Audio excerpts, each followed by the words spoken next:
नमस्कार दोस्तों, आपका हमारे YouTube चैनल पर स्वागत है। आज हम चलिए ऐसी कहानी पढ़ते हैं कि जो आपको बताएगी भगवान कैसे मिल सकते हैं। एक पंडित जी थे। वे रोज घर घर जाकर भागवत गीता का पाठ करते थे।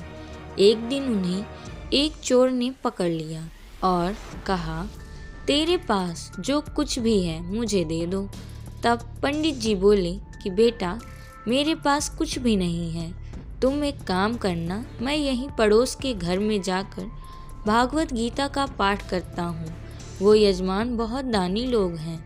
जब मैं कथा सुना रहा हूँगा तुम उनके घर में जाकर चोरी कर लेना। चोर मान गया। अगले दिन जब पंडित जी कथा सुना रहे थे तब वो चोर भी वहाँ आ गया। तब पंडित जी बोले कि यहाँ से मीलों दूर एक गांव है वृंदावन। वहाँ पर एक लड़का आता है जिसका नाम कान्हा है। वो हीरो जवाहरातों से लदा रहता है। अगर कोई लूटना चाहता है तो उसको लूटो।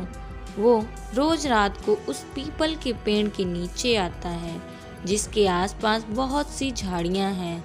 चोर ने ये सुना और खुशी खुशी वहाँ से चला गया। वो चोर अपने घर गया और अपनी बीवी से बोला कि आज मैं एक कान्हा नाम के बच्चे को लूटने जा रहा हूँ।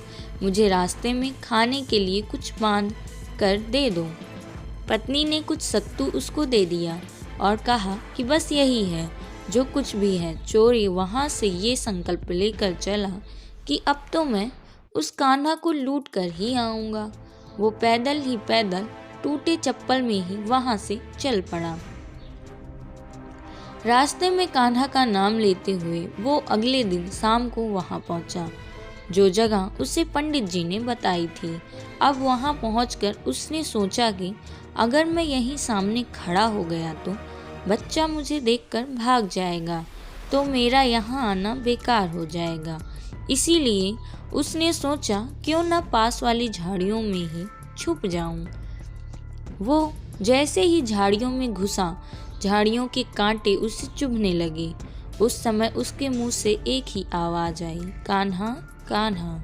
उसका शरीर लहूलुहान हो गया, पर मुंह से सिर्फ यही निकला, कान्हा आ जाओ, कान्हा आ जाओ। अपने भक्त की ऐसी दशा देख के कान्हा जी चल पड़े। तभी रुक्मणी जी बोली कि प्रभु कहाँ जा रहे हो? वो आपको लूट लेगा। प्रभु बोले कि कोई बात नहीं, अपने ऐसे भक्तों के लिए तो मैं लुट जाना तो क्या, मिट जाना भी पसंद करूँगा। ठाकुर जी बच्चे का रूप बना के आधी रात को वहाँ आए।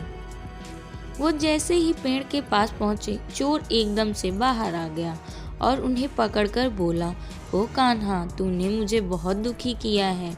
अब ये चाकू देख रहा है ना? अब चुपचाप अपने सारे गहने मुझे दे दो। कान्हा जी ने हंसते हुए उसे सब कुछ दे दिया। चोर हंसी खुशी अगले दिन अपने गांव में वापस पहुंचा। सबसे पहले उसी जगह गया जहां पर पंडित जी कथा सुना रहे थे। जितने भी गहने वो चोरी करके लाया था उनका आधा उसने पंडित जी के चरणों में रख दिया। जब पंडित जी ने पूछा कि ये क्या है, तब उसने कहा, आपने ही मुझे उस कान्हा का पता दिया था। मैं उसको लूट के आया हूँ और ये आपका हिस्सा है। पंडित जी ने सुना तो यकीन ही नहीं हुआ। वे बोले कि मैं इतने सालों से पंडिताई कर रहा हूँ, वो मुझे आज तक नहीं मिला। तुझ जैसे पापी को कान्हा कहाँ से मिल सकता है? चोर के बार बार कहने पर पंडित जी बोले कि चल, मैं भी चलता हूँ तेरे साथ वहाँ पर। मुझे भी दिखा कि कान्हा कैसा दिखता है। और वे दोनों चल दिए। चोर ने पंडित जी को कहा कि आओ मेरे साथ, यहाँ पे छुप जाओ। दोनों का शरीर लहूलुहान हो गया और मुंह से बस एक ही आवाज़ निकली, कान्हा कान्हा आ जाओ। ठीक मध्य रात्रि कान्हा जी बच्चे के रूप में फिर वहीं आए। दोनों झाड़ियों से बाहर निकल आए। पंडित जी की आंखों में आंसू थे। वे फूट फूट के रोने लग गए। चोर के चरणों में गिर गए और बोले कि हम जिसे आज तक देखने के लिए तरसते रहे, जो आज तक लोगों को लूटता आया है, तुमने उसे ही लूट लिया। तुम धन्य हो। आज तुम्हारी वजह से मुझे कान्हा के दर्शन हुए हैं, तुम धन्य हो। सीख, ऐसा है हमारे कान्हा का प्यार अपने सच्चे भक्तों के लिए। जो उसे सच्चे दिल से पुकारते हैं तो वे भागे भागे चले आते हैं। प्रेम से कहिए श्री राधे। जय हो लड्डू गोपाल की।